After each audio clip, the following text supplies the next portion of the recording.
Hello everyone, வாழ்க வளமுடன். அனைவருக்கும் வணக்கம். Welcome back to my channel. நான் உங்கள் பாரதி.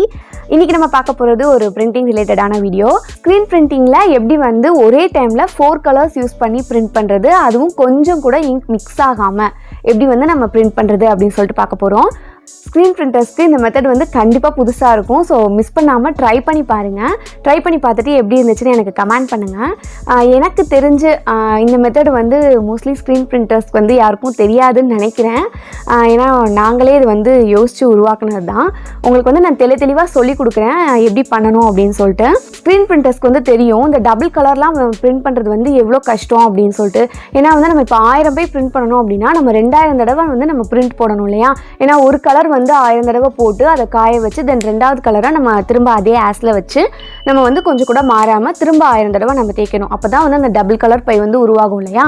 ஸோ இந்த மெத்தட் அப்படி கிடையாது. நீங்கள் 1000 பைனா 1000 தடவை மட்டும் நீங்கள் தேய்ச்சிங்கனாலே போதும். ஸோ நமக்கு 1000 பை உடனே ப்ரொடக்ஷன் ஆயிரும். இதனால் என்ன பெனிஃபிட் அப்படின்னா நமக்கு டைம் மிச்சமாகும். நம்ம ப்ரொடக்ஷன் கொஞ்சம் இன்க்ரீஸ் பண்ணலாம். ஸோ ஸ்க்ரீன் பிரிண்டர்ஸ் கண்டிப்பாக ட்ரை பண்ணி பாருங்கள். ட்ரை பண்ணி பார்த்துட்டு உங்களோட ஃபீட்பேக்கை எனக்கு சொல்லுங்கள். நம்ம சேனல் இப்போ தான் நீங்கள் ஃபர்ஸ்ட் டைம் பார்க்குறீங்க அப்படின்னா இதே மாதிரி நிறையா விஷயங்களை தெரிஞ்சுக்க நம்ம சேனலை சப்ஸ்கிரைப் பண்ணுங்கள். பக்கத்தில் இருக்க அந்த பெல் ஐக்கானை கிளிக் பண்ணிவிட்டு ஆளுங்கிற ஆப்ஷனை கொடுத்துருங்க. அப்போ தான் நான் போடுற வீடியோஸோட நோட்டிஃபிகேஷன் எல்லாமே உங்களுக்கு உடனுக்குடன் வரும். ஸோ டைம் வேஸ்ட் பண்ணாமல் சீக்கிரம் நம்ம வீடியோக்குள்ளே போகலாம். இப்போ ஃபஸ்ட்டு எடுத்துக்கிட்டோம் அப்படின்னா நமக்கு தேவையான ஸ்க்ரீனு அண்டு 2 விதமான தகடோட சைஸ் பார்த்தீங்கன்னா நம்ம என்ன ஸ்க்ரீன் எடுத்துருக்கோமோ அந்த ஸ்க்ரீனோட ஃப்ரேம் சைஸ்க்கு ரெடி பண்ணிக்கணும். கரெக்டாக மெஷர் பண்ணி நாங்கள் ரெடி பண்ணியிருக்கோம். இப்போ நான் உங்களுக்கு காட்டிகிட்டு இருக்க மாதிரியே இன்னொன்று மொத்தம் ரெண்டு தகடு எடுத்துக்கணும். இது பார்த்தீங்கன்னா நாங்களே வெல்டிங் பண்ணி ரெடி பண்ணது தான். ஃப்ரேமோட சைஸை பொறுத்து தகடோட சைஸ் மாறுபடும். கரெக்ட் சைஸாக எடுத்தோன்னா தான் அந்த தகடு அசையாமல் இருக்கும். அப்போ தான் பிரிண்ட் பண்ணும்போது எந்த ஒரு ப்ராப்ளமும் வராது.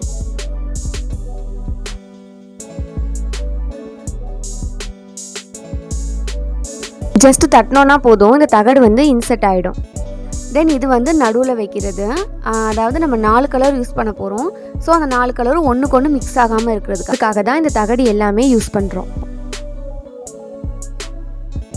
இப்போ நம்ம எப்பவும் போல் ஸ்க்ரீன் எடுத்துக்கிட்டு அந்த 2 தகடுலையும் ப்ரௌன் டேப் போட்டுரும். அது எதுக்காக அப்படின்னா என்னதான் நம்ம தகடை சாஃப்ட் பண்ணி ஸ்க்ரீனில் ஃபிக்ஸ் பண்ணாலும் அது தகடு தான் இல்லையா. ஸோ அது ஸ்க்ரீன் எதுவும் டேமேஜ் பண்ணிடக்கூடாது அப்படிங்கிறதுக்காக ஒரு சேஃப் சைடுக்காக நாங்கள் ப்ரௌன் டேப் அடியில் ப்ளேஸ் பண்ணிக்கிறோம்.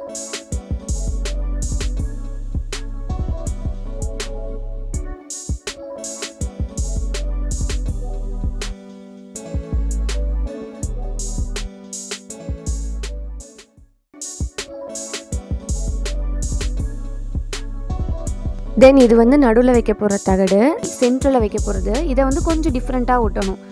இதுலேயுமே அதே மெத்தடில் ப்ரௌன் டேப்பை ஃபஸ்ட்டு ஒட்டிக்கோங்க.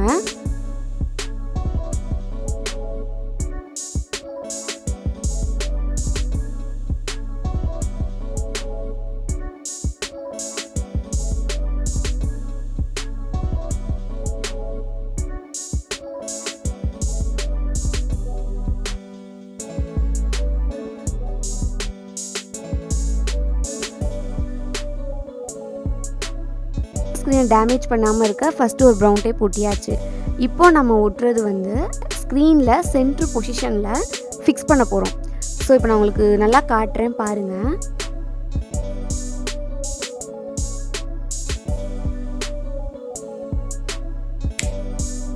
ஸோ இந்த மாதிரி அந்த தகடை நல்லா நிற்க வச்சுட்டு நம்ம ஒட்டின ப்ரௌன் டேப்பை ஸ்க்ரீனில் ஃபிக்ஸ் பண்ணிடணும்.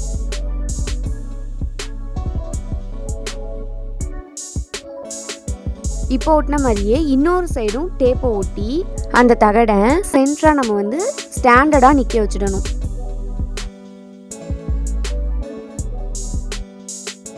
நல்லா கவனிச்சிங்கன்னா உங்களுக்கே தெரியும்.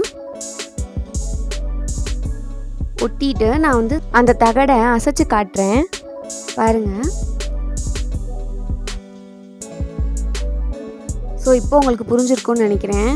இந்த மாதிரி நம்ம ஒட்டிட்டோம் அப்படின்னா அந்த தகடு அசையாது. ஸோ 2 சைடு இருக்க இங்கும் மிக்ஸ் ஆகாது.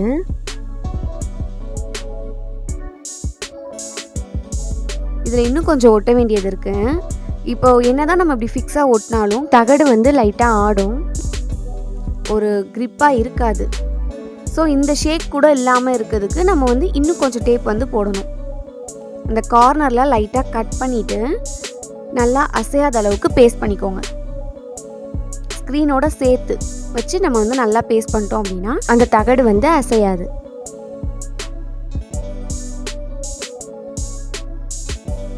இந்த மாதிரி நல்லா ஒட்டிக்கோங்க. ஸோ அவ்வளோதான், அந்த சென்டர் தகடை வந்து நம்ம ஒட்டி முடிச்சாச்சு. தென் இப்போ வந்து இந்த 2 தகடையும் எப்படி இன்சர்ட் பண்ணுறது, எப்படி பிரிண்ட் பண்ணுறதுன்னு பார்க்கலாம். ஃபர்ஸ்ட் வந்து நம்ம எக்ஸ்போஸ் பண்ணும்போதே கேப் விட்டு எக்ஸ்போஸ் பண்ணிக்கணும். எந்தெந்த ஏரியாவுக்கு எந்தெந்த கலர் வரணும் அப்படின்னு சொல்லிட்டு நம்ம மெஷர் பண்ணி எக்ஸ்போஸ் பண்ணிக்கணும். கரெக்டாக அந்த இடத்துல வந்து இந்த தகடை நம்ம ஃபிக்ஸ் பண்ணிக்கணும். இது ஃபிக்ஸ் பண்ணுறது வந்து ஒரு பெரிய விஷயமே இல்லை. ஜஸ்ட் நம்ம வந்து தட்டினோம் அப்படின்னாலே அந்த தகடு வந்து ஸ்க்ரீனில் ஃபிக்ஸ் ஆகிடும். இது வந்து அசையவே அசையாது. ஏன்னா நம்ம கரெக்ட் சைஸ் எடுத்து தான் வெல்டிங் பண்ணியிருக்கோம். ஸோ வந்து இது அசையவே அசையாது. ஸோ அவ்வளோதான், ஃபிக்ஸ் பண்ணியாச்சு. இப்போ வந்து ஸ்க்ரீனை வந்து மாட்ட போகிறாங்க. எப்பவும் போல் கிளாம்ப் போட்டு ஸ்க்ரீனை வந்து நம்ம டேபிளில் ஃபிக்ஸ் பண்ணிக்கிறோம். இப்போ வந்து ஆஸ் வைக்க போகிறோம்.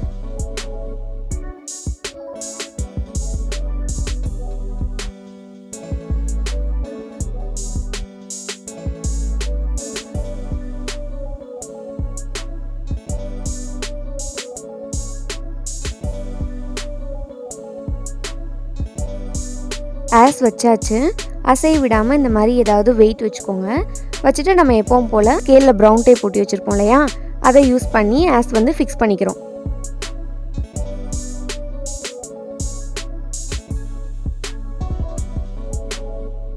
ஆஸும் வச்சாச்சு. இனி என்ன, பிரிண்ட் போட வேண்டியது தான். ஸோ இப்போ வந்து இங்க் வந்து ஊற்ற போகிறாங்க. நான் எடுத்திருக்க கலர்ஸ் பார்த்தீங்க அப்படின்னா red, green, pink and blue. Colours எல்லாமே வந்து நம்மளோட விருப்பம் தான். ஸோ வழக்கம் போல் கண்ணாடியில் வந்து நம்ம டெஸ்டிங்க்கு பிரிண்ட் பண்ணி பார்க்க போகிறோம். ரொம்பவே சூப்பராக வந்திருக்கு. ஒரே டைமில் 4 டிஃப்ரெண்ட் கலர்ஸ்.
ஸோ அவ்வளோதான் மக்களே, இதான் வந்து நான் சொன்ன அந்த 4 கலர் பிரிண்டிங் ஒரே ஸ்க்ரீனில் ஒரே டைமில்.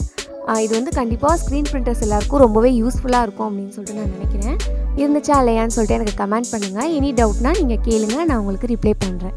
இந்த வீடியோ உங்களுக்கு பிடிச்சிருந்தா லைக் பண்ணுங்க, ஷேர் பண்ணுங்க, கமெண்ட் பண்ணுங்க, சப்ஸ்கிரைப் பண்ணுங்க. ஸோ அவ்வளோதான் மக்களே, இந்த வீடியோ உங்கள் எல்லாருக்கும் ரொம்பவே யூஸ்ஃபுல்லாக இருக்கும்னு சொல்லிட்டு நான் நினைக்கிறேன். இந்த வீடியோவில் உங்களுக்கு என்ன டவுட் இருந்தாலும் நீங்கள் கமெண்டில் கேட்கலாம், நான் உங்கள் எல்லாருக்குமே ரிப்ளை பண்ணுறேன். ஸோ சீக்கிரம் இதே மாதிரி வேறொரு இன்ட்ரெஸ்டிங்கான வீடியோவில் நான் வந்து உங்களை சந்திக்கிறேன். Until then, bye from Bharathi. Bye bye.